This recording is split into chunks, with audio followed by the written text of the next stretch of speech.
It is also my first time, and I honestly put my name in the hat just to joke around because I didn't think my name was getting pulled, especially so quickly. So, thank you. My fear has been growing up has always been needles, and you know when you're afraid of needles, as a kid you can holler and scream and fight it, and as an adult you got to kind of like I had never seen a needle actually pierce my skin because I've always just kind of been like over here. When it comes time to take it, when it comes time to stick it in. And this one particular time I was about 5 years old and I had cut my foot open running through the house, because as a child and a boy I was wild, and as a boy when they ask you to come someplace, you don't walk, you run as fast as you can.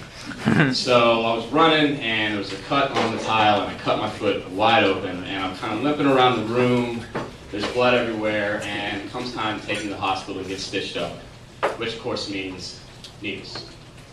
Now of course this time I'm in so much pain that I can kind of just cry and scream and ignore it, and they stitch me up. So after I get myself stitched up and I'm healed and it's time to take the stitches out of my foot, it's time to go back to the doctor, which to me means, of course, more needles. So I'm sitting in the doctor's office and my mother's talking to me. She's like, it's going to be okay. There's not going to be needles there. You're going to be all right. The doctor comes in and says, you know, you're ready to take your foot out. And at this point, my mother has talked up my confidence so much that I'm like, yeah, let's go. Let's do this. And so he lays me down and I lift my foot up and he starts to take the stitches out. And of course, when they take stitches out, it's pretty much a pair of scissors and a quick little pull. I mean, there's no needles there. But of course, I'm facing this way, and in my mind, I'm like, I can do this, I can do needles. And as soon as it touches my foot, I freak out. And I go absolutely crazy.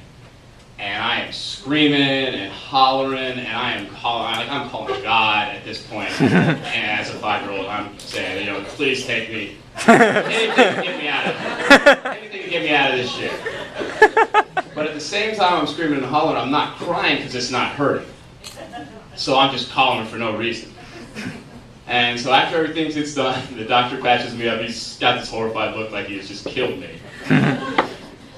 My mother starts walking me out of the doctor's office and she just gives me this look and she's like, pardon my English, but what the hell is the matter with you?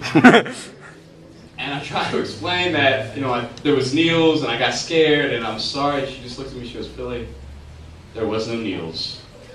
It was a pair of scissors and tweezers. He pulled out the thing, he pulled out the stitches. I know it didn't hurt because she didn't cry. And what the hell is the matter with you? You really embarrassed me at this doctor's office. Needless to say, I apologized to her, even at that age, and just had to walk away. And now, even to this day, it is a story that she loves to bring up, whether we be with family, friends, or of course when I did bring the one girl home, my girlfriend. So that is my